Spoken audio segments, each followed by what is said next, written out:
Mi nombre es la hermana Pat Murray, secretaria de la Unión Internacional de Superioras Generales aquí en Roma, y nos movemos rápidamente para darle la bienvenida e introducir a la presentadora de esta mañana.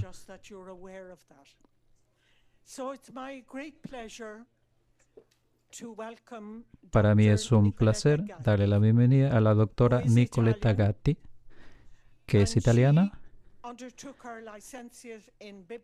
Hizo licenciatura en Ciencia Bíblica aquí en Roma y también es investigadora en la Universidad Gregoriana. La doctora Nicoletta ha trabajado en Etiopía y actualmente es profesora asistente de estudios religiosos de la Universidad de Ghana. Ella está también envuelta en cuestiones bíblicas,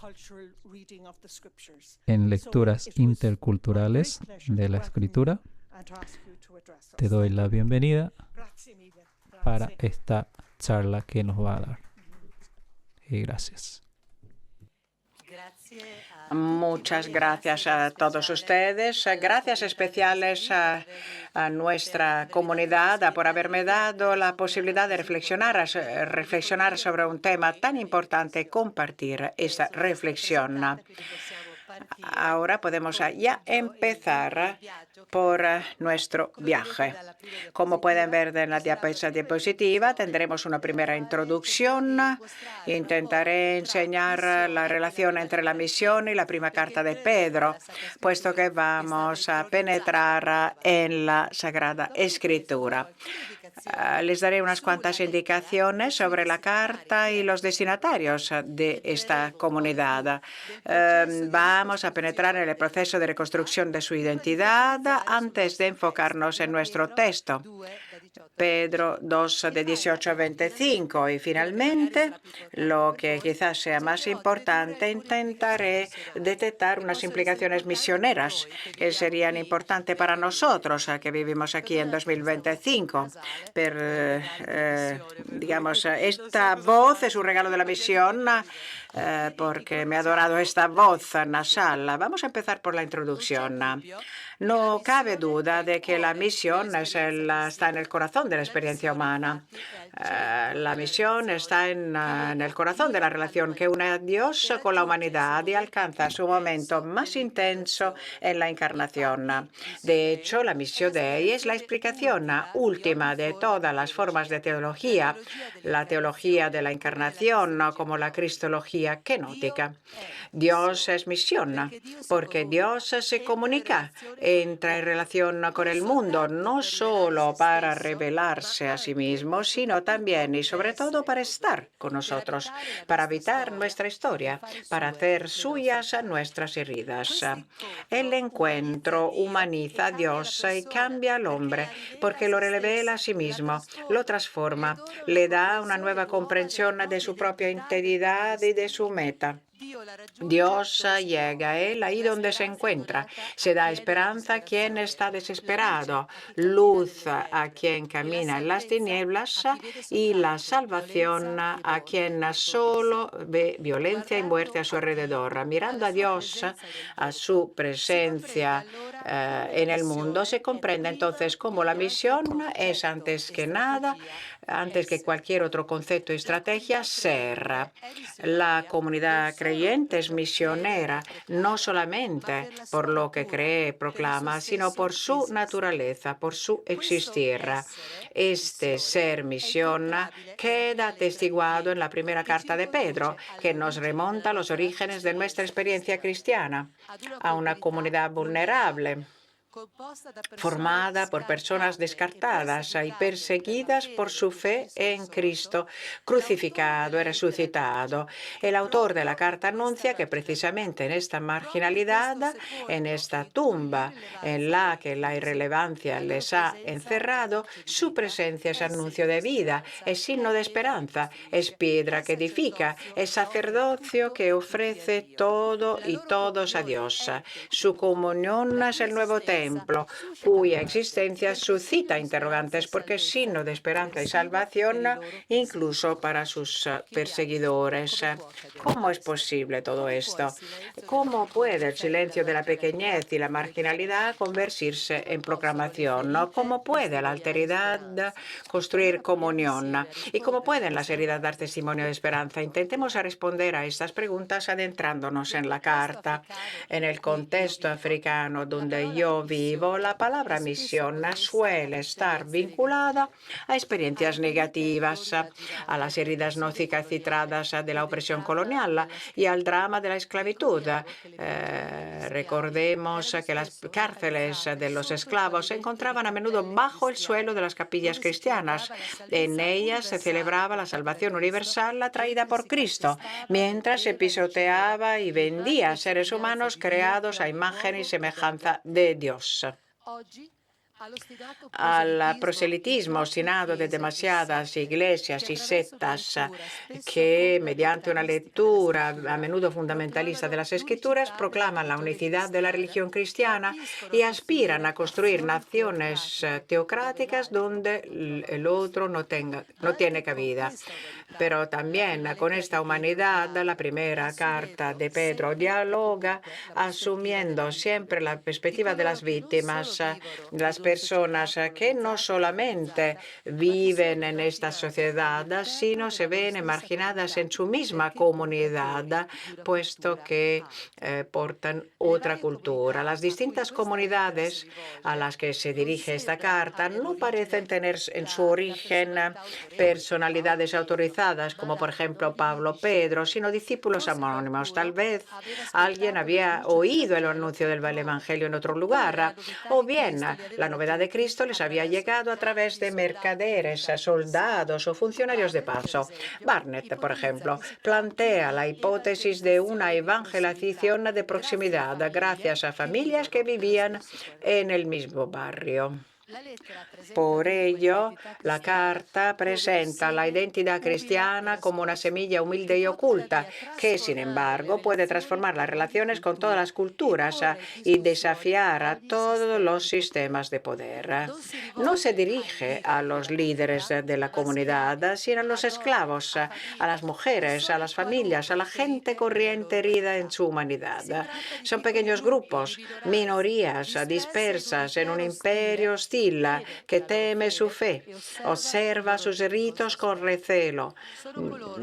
Son aquellos a los que se refiere el término despectivo cristiani, gentes consideradas no creyentes, exiliados o extranjeros, pero por eso mismo elegidos y escogidos por Dios. Quizás por ello el lenguaje del sufrimiento recorre toda la carta con mayor frecuencia que en cualquier otro texto del Nuevo Testamento. Pero el lenguaje siempre se asocia a pérdidas inesperadas, como la esperanza capaz de curar heridas y dar vida incluso.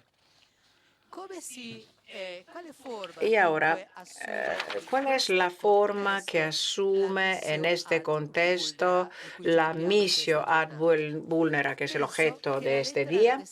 Creo que la carta la describe como una misión desde las llagas de Cristo a las llagas del mundo.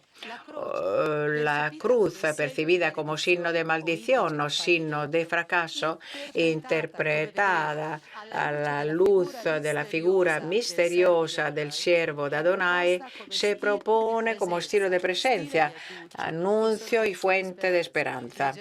Leeremos más tarde: Cristo padeció por vosotros, dejándoos ejemplo para que sigáis a sus huellas.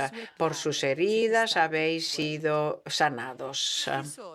¿Quién son los destinatarios de esta escritura? No lo sabemos, pero conocemos el estado de la comunidad, descrita desde el primer versículo como una combinación de términos que indican la exclusión. Exules de la diáspora. Esta condición de extranjero les obliga a vivir con miedo en una cotidianidad descrita como el tiempo de su exilio. El término exules se retoma en 2:17 en una diada que se encuentra 2 veces en la 70, en una declaración puesta en la boca de Abraham. Yo soy extranjero de paso, soy forastero y estoy de paso entre vosotros.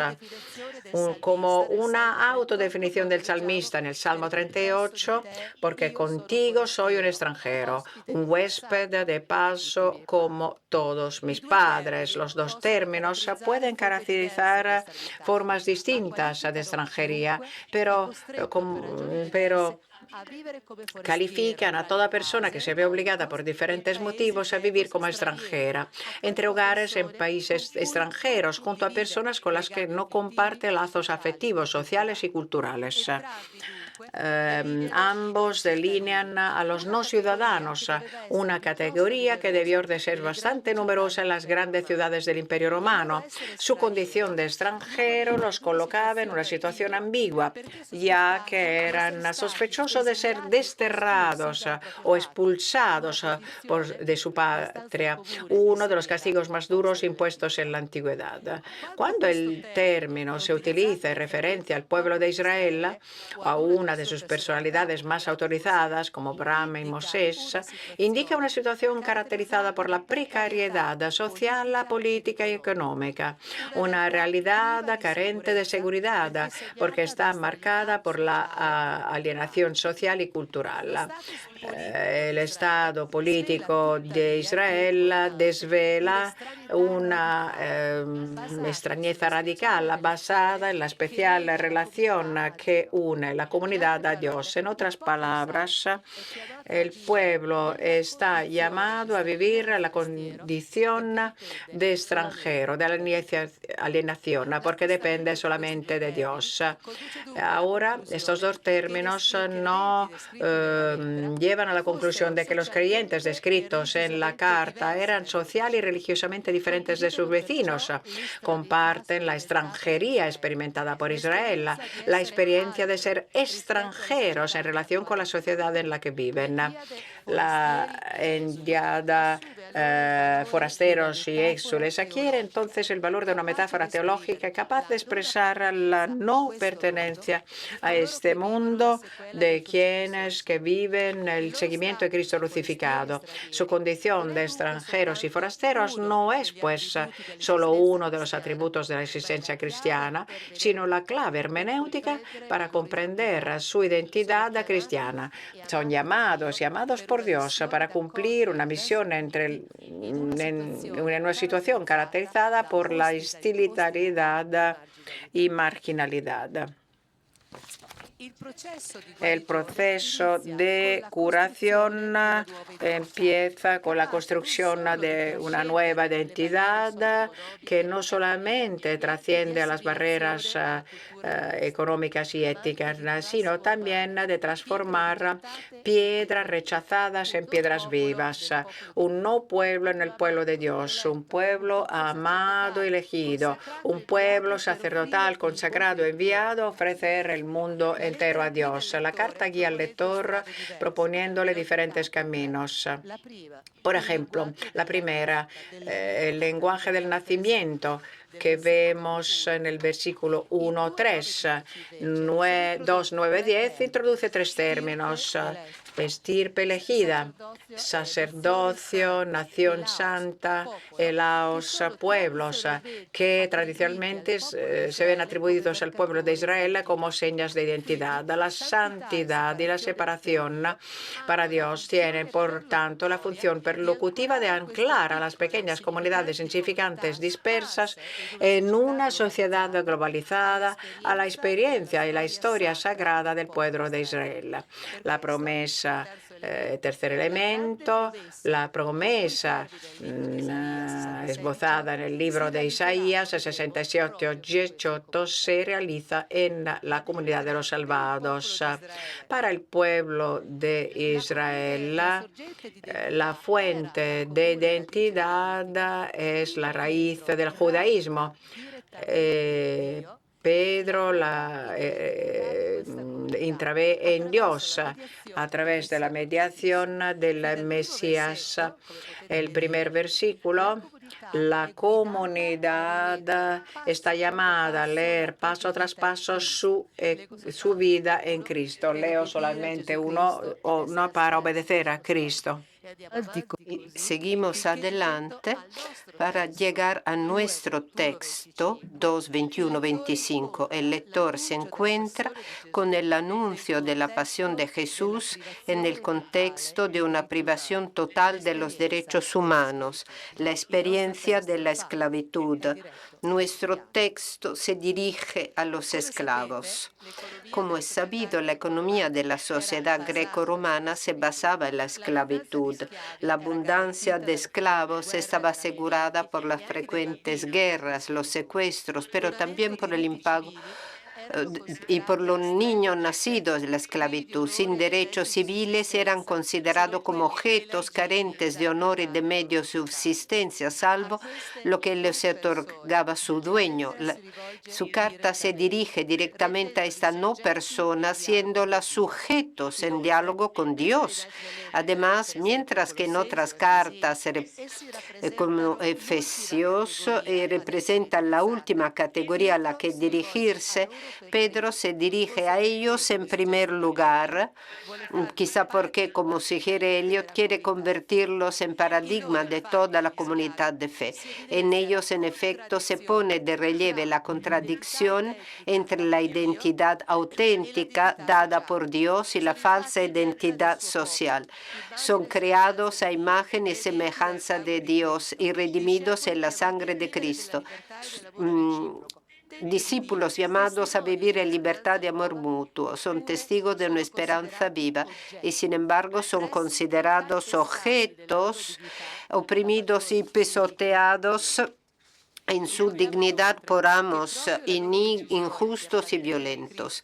Recordemos también que su misma decisión de pertenecer a Cristo les colocaba en una situación más vulnerable, desgarrados entre dos obediencias a menudo opuestas. Quizá por eso, contrariamente a Efesios 6:5, donde la subordinación a los amos humanos es paralela a la subordinación a Cristo, Pedro 1 no presenta el señorío de Cristo, sino que hace hincapié en su sufrimiento injusto con el que los esclavos pueden identificarse fácilmente. En ningún caso se asocia a Jesús con los amos, sino con los esclavos. Para consagrar la diferencia entre la relación de los discípulos con Cristo, en ese contexto no se utilizan los términos para indicar esclavos domésticos y amos. El señorío de Cristo, único Señor, único Kyrios, es radicalmente distinto y la relación con Él no puede confundirse con ninguna otra relación humana. De ahí que servirle es una opción totalmente libre y liberada. En el mismo contexto hay que entender la expresión de Ratibora. El autor no se refiere al temor de los amos, sino al temor de Dios. La sumisión de los esclavos no se debe, pues, al miedo a los golpes, sino a la libre asunción de la responsabilidad misionera. El uso del verbo llamados en el versículo 21 confirma esta percepción, transformando su sufrida obediencia en un gesto de libertad, de la elección consciente de seguir a Cristo, no solo para su salvación, sino para convertir incluso a sus perseguidores. Los últimos de la sociedad se elevan hacia la categoría de quienes colaboran con Cristo en la salvación del mundo, compartiendo el sufrimiento inocente de su verdadero Señor, humillado, oprimido y crucificado. El texto siguiente, a diferencia del texto anterior introducido por un imperativo y concluido por una secuencia de 4 imperativos, nuestra perícopa se abre con un participio y no contiene ningún mandato, dirigiéndose a las esclavas, como más tarde a la mujer reducida a una especie de esclavitud social. El autor cambia y utiliza la exhortación. No solo muestra empatía por el sufrimiento, el drama de los hermanos y hermanas que viven una condición de injusticia radical, sino que comprende su sensibilidad y evita un lenguaje que podría recordar la lógica amo-esclavo para abrazar la relación de igualdad entre hermanos y hermanas en la fe. Por eso fija con ellos su mirada en Cristo crucificado, del auténtico siervo de Dios. Aunque la conexión de los creyentes con la pasión de Cristo ya se sugiere desde el principio, en este contexto se personaliza mediante la repetición de pronombres personales que yo he traducido figuradamente como ejemplo, que designa el modelo de las cartas del alfabeto que los niños se compilaban para aprender a escribir. Para el autor, el sufrimiento de Jesús no es simplemente un ejemplo o modelo entre muchos, es el paradigma que siguen los discípulos para escribir el Evangelio en la paleta de sus corazones. Jesucristo nos ha dejado esta huella viva para que podamos seguir sus pasos que conducen de la cruz a la resurrección. ¿Qué significan las 4 frases siguientes? Relacionadas entre sí lo ilustran. El versículo 22 subraya la inocencia total de Cristo, utilizando 2 términos que indican las ofensas, la falta hacia Dios y las ofensas hacia el otro.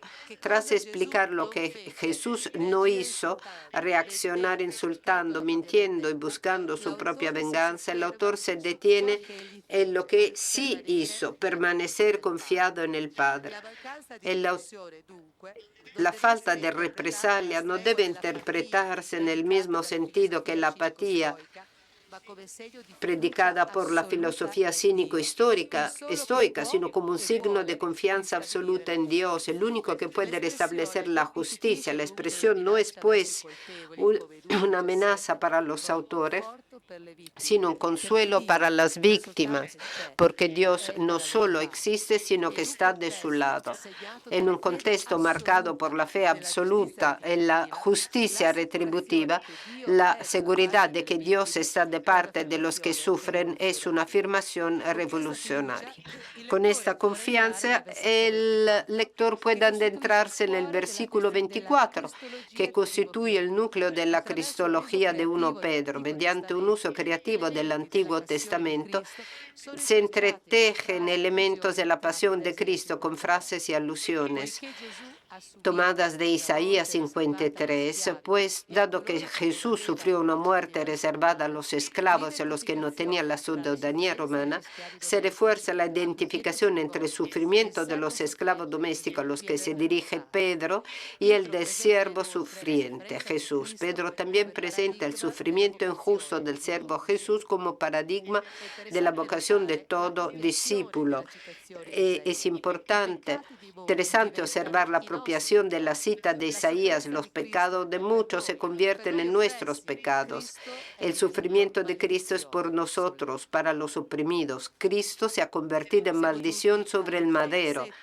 Y con esto hemos llegado al último versículo. Es importante notar que esto se ha visto como el conjunto del pueblo de Israel. En la interpretación petrina, la comunidad de los discípulos, por ser estirpe elegida, sacerdocio real, encarna al siervo y es fuente de esperanza para toda la humanidad. La participación en el sufrimiento de Cristo, habitar su llaga, convierte a judíos y gentiles en pueblo de Dios. Los extranjeros de la dispersión son los que ya han vuelto a casa. Y por esto, en el versículo 25, la curación producida por las llagas de Cristo se expresa con la imagen del rebaño reconstruido. Discípulos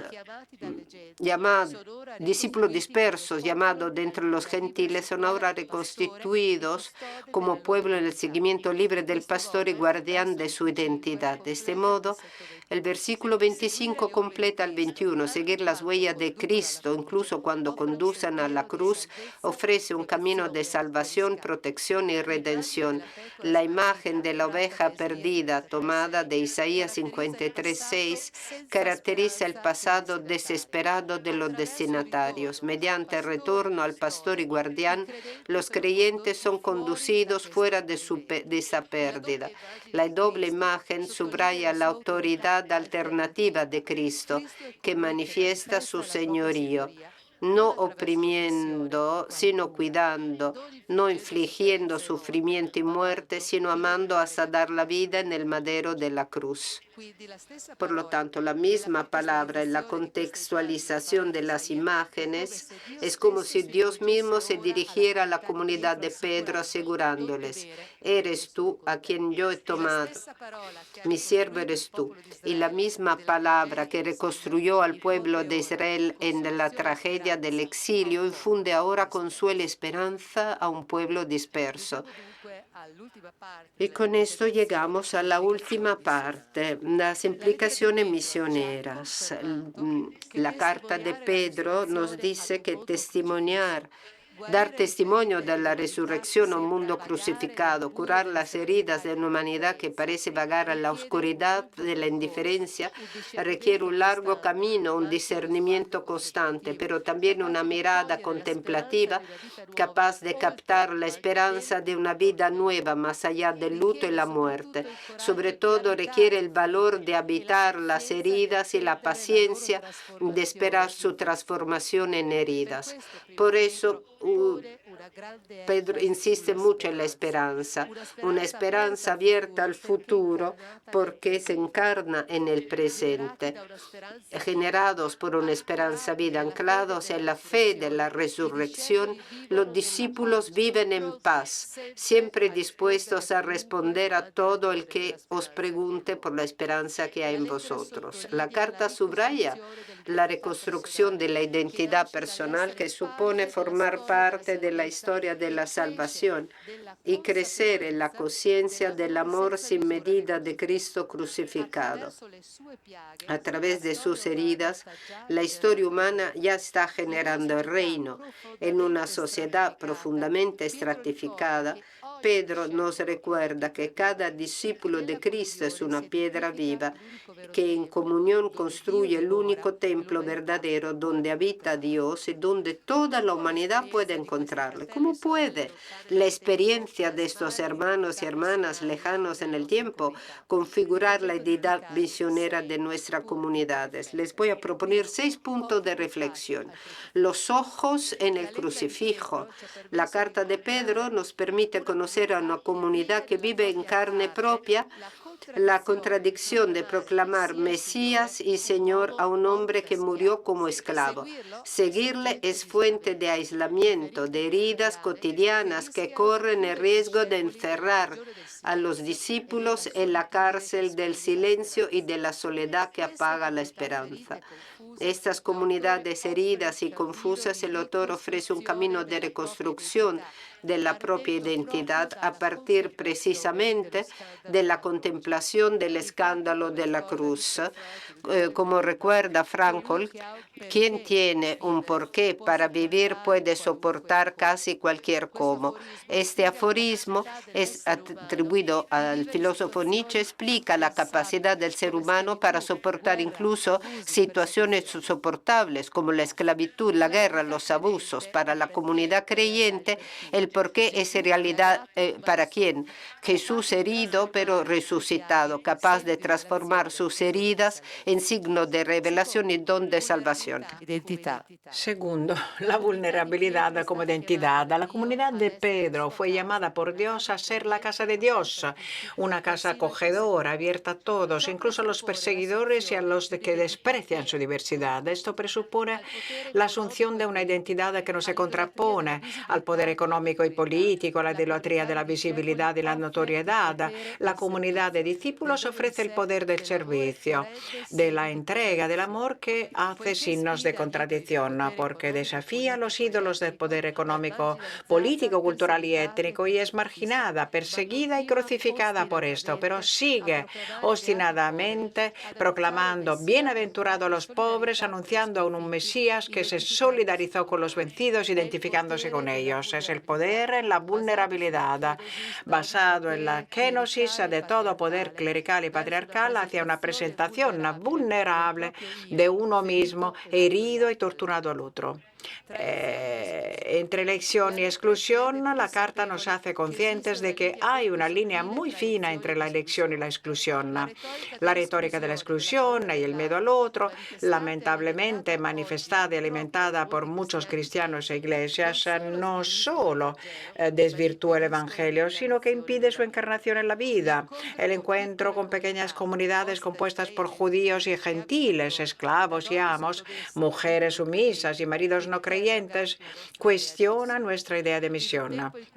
En una época en que el miedo al otro cierra nuestras comunidades, la Carta nos recuerda que la comunidad creyente sale al encuentro del otro con los brazos abiertos. Justicia en la verdad. La Carta recuerda que la misión se identifica con la verdad, a reconocer la realidad de las personas encontradas, al nombrar las piedras que sellan la tumba, indica una clara opción por la justicia. Al convertir las palabras vacías en esperanza, proclamar que Jesucristo, la piedra rechazada y es la piedra angular de la esperanza del mundo, es reintroducir la esperanza en un mundo de palabras vacías, a menudo falsas o sin sentido. Hay esperanza por su muerte y resurrección. Hay esperanza porque volverá.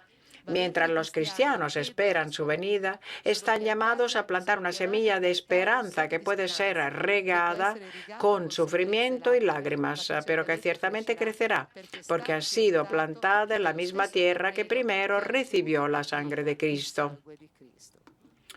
El último punto, comunidad de testimonio. La Carta testimonia que la misión no necesita navegantes solitarios, sino que vive en la comunión. El Dios de la Biblia no ama la soledad, siempre ha elegido plantar su tienda entre nosotros, haciéndose huésped de la humanidad.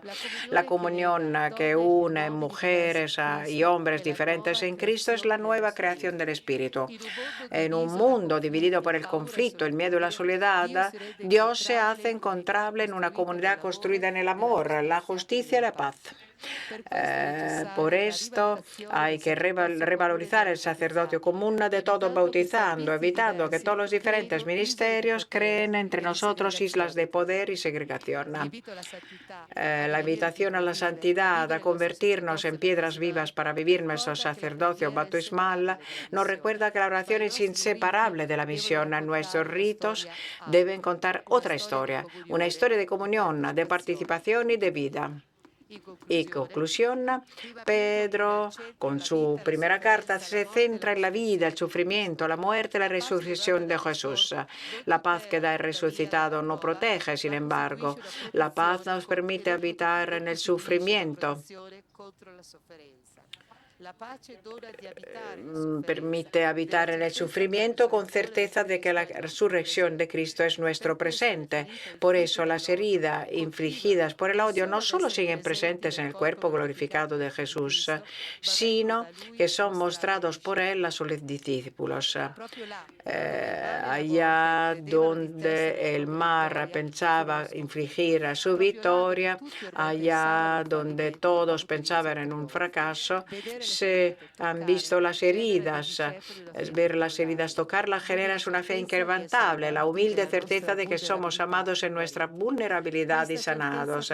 Esta certeza transforma nuestras heridas en lagunas, por donde penetra y sana el amor de Dios. Abre un paso y ensancha la propia herida, convirtiéndola en nido para otros. Comprendamos entonces el significado de una invocación muy querida de San Ignacio de Loyola, que las comunidades católicas de Ghana rezan después de cada celebración eucarística. Escóndeme entre tus llagas. Habitando en las llagas del resucitado, podemos comprender sin necesidad de palabra el gran amor con el que somos amados. Podemos hacer de ellas nuestro hogar, alegrarnos de nuestra frágil dignidad y ofrecer nuestra vulnerabilidad resucitada como un don de esperanza para cualquiera que se cruce en nuestro camino. Y con estas imágenes espléndidas de Ghana, les doy las gracias. Doy las gracias a todos. Obrigadas.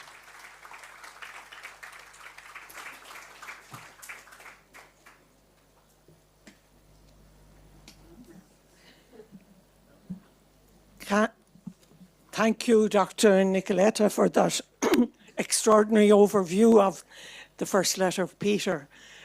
And just if we can take a quiet moment just to hear what resonates in our hearts after that presentation, what touched you,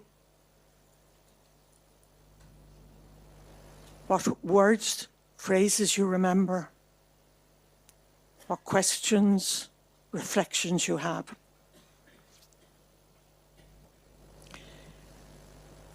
At this time, we'll just make space for 2 or 3 questions, and other questions can come at the end of the second plenum.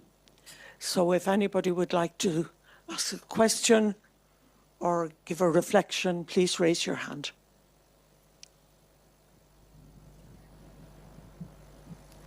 In whichever language. Okay. I don't know. Non è acceso? Ok. Sì. Grazie mille, dottoressa Gatti, che ci ha fatto toccare con mano che la condizione di discepolo è proprio quella di condividere lo stesso cammino di Cristo, che non è stato un cammino glorioso secondo il nostro modo umano, ma che proprio attraverso le piaghe, che come anche a me piace sempre dire, si sono trasformate da ferite in feritoie, ci insegna che essere cristiani non ci salva dalla sofferenza, non ci esime dal soffrire, dal male ricevuto, ma ci permette di trasformare questo in un'occasione di diventare più umani. E Dio è diventato umano attraverso la sofferenza che ha subito. Come dice la scrittura, imparò l'obbedienza dalle pene che patì.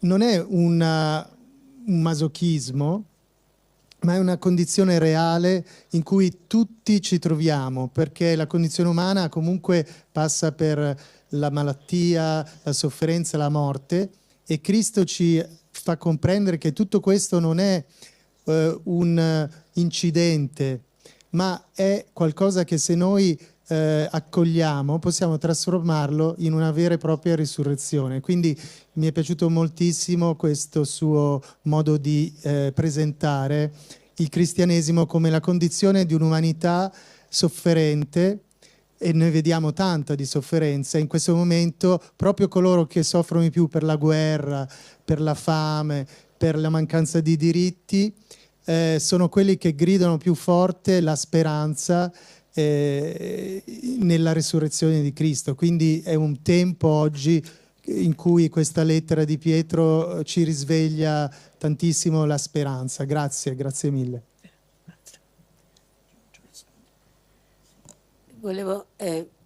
Si sente? Sì. Volevo ringraziarla per questo e spiegare 2 punti da cui è nata questo intervento. Io insegno in università statale, ma ho anche la gioia di vivere in uno slum, lavorando con ragazze di strada, ragazze che vengono dal nord. E ho toccato con mano il potere di guarigione che questa parola ha. Cioè sentire che la loro sofferenza è riflessa nella sofferenza del Cristo e sentire che le loro piaghe sono guarite in Lui. E insieme vivo in Ghana, come molti altri posti in Africa, penso anche in America Latina e in qualche stato dell'Asia.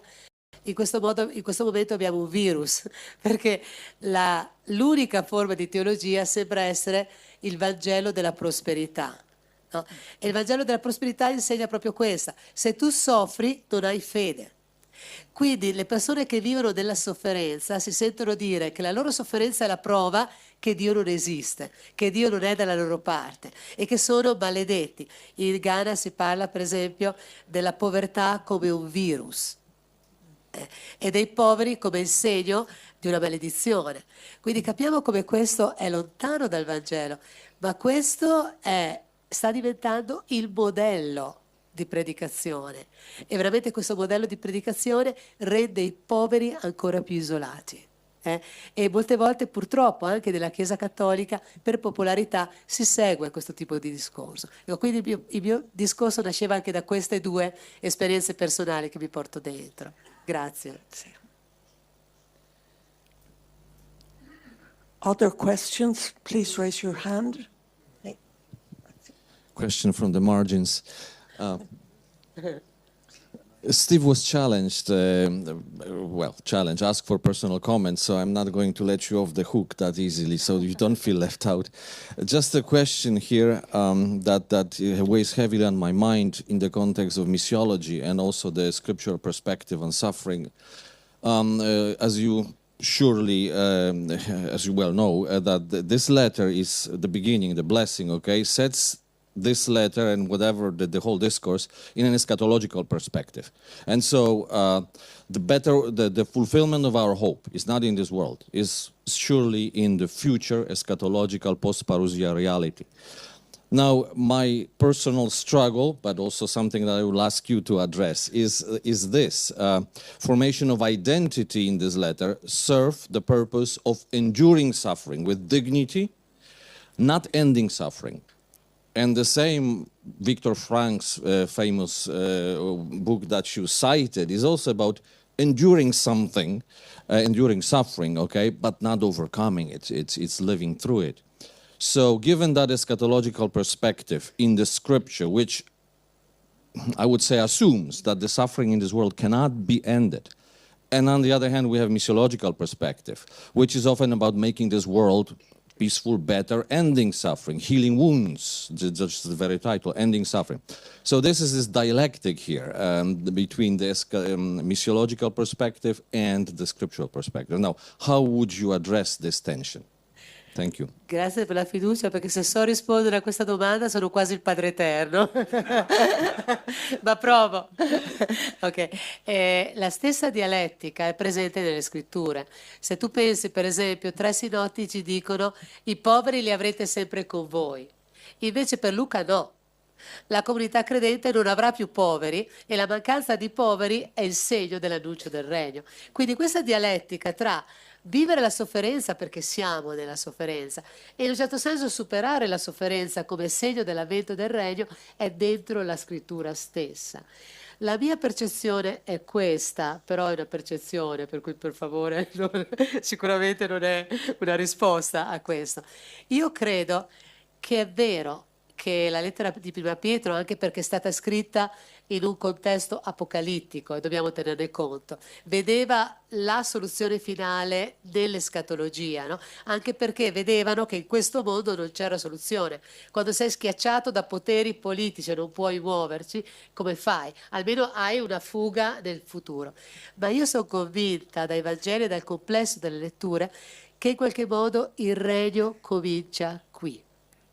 Il regno comincia qui. Quindi ogni volta che noi poniamo segni del regno, segni di risoluzione, segni di guarigione, in qualche modo questa lotta lotta tra le tenebre e la luce che è dentro di noi, non soltanto all'inizio della Genesi, diventa sempre più una crescere la luce o diminuire le tenebre. Quindi è vero, la vittoria finale sarà la fine, ma sarà la fine nella misura in cui noi ogni giorno poniamo segni del regno, ogni giorno cerchiamo di cambiare vita, anche nel mio lavoro quotidiano. Chiaro che non riesco a salvare tutti, per carità, mancherebbe altro, però io penso, va bene, almeno una persona, in quella persona si è rivelato il regno, ha incontrato il regno. Neppure Gesù Cristo nella sua attività ha guarito e ha sanato tutti, ma ha portato questa speranza che con lui il regno è iniziato. Ecco, io penso che guarire le ferite è rendere le persone consapevoli che, uno, il regno è già tra noi, due, io e chiunque altro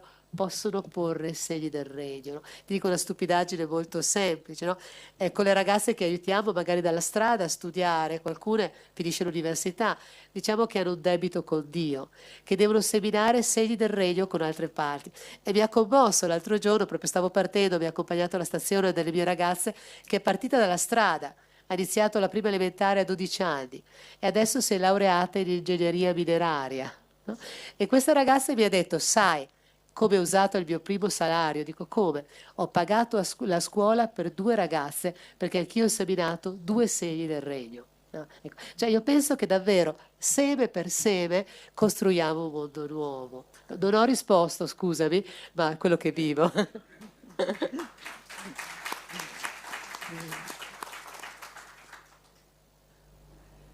Altre domande?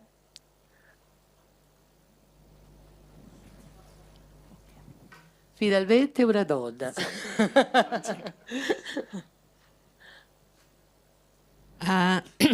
Buongiorno, io sono filippina e parlo italiano un po'. Meglio per me italiano che inglese perché non sono sora, sono la madre di 6 figli. Sì. Benissimo. Siamo tanti prete, suore in Filippine, per cui che siamo fortunati perché sempre nel nostro cuore c'è speranza. Con il nostro tifone, sempre che c'è tifone da noi. Il nostro governo è sempre c'è tanti corrotti. I nostri popoli sono tanti affamati, non giustizia, tanti altri problemi della nostra nazione. Noi donne siamo fuori di Filippine per sostenere la nostra famiglia, per mantenere la loro scuola, perché da noi pure in Filippine piace andare a scuola, mantenere figli per studiare. E anche siamo qui in Italia, noi sta cercando per la nostra paese che il Dio ogni ora, ogni mattina, ogni domenica andiamo a chiesa. Noi filippine che va in ogni chiesa da Roma o in Italia abbiamo comunità per pregare per il nostro paese. Però fino adesso stiamo aspettando il Dio che il nostro paese diventa come Europa, come Italia. Eppure in Africa siamo lo stesso, perché è quello, abbiamo tanta speranza, però quando si deve realizzare tutta questa speranza e questi, come si chiama, sogno per il nostro paese e la nostra famiglia. Grazie. Molto brevemente, grazie signora, perché la sua domanda riassume il tema delle nostre 3 giornate, la sua situazione, quindi ci ha posto proprio con i piedi per terra incarnati, no? Se io sapessi rispondere alla sua domanda sarei non soltanto Cristo, perché anche lui lo sa, ha detto che soltanto il Padre sa quando ci sarà il ritorno, no? Ecco, io non penso, cioè, e capisco perché il suo stesso grido è nella Bibbia. Nel libro dell'Apocalisse continuamente i cristiani chiedono per quanto a lungo, quando è che sta storia finirà, perché sembra che le nostre energie finiscano.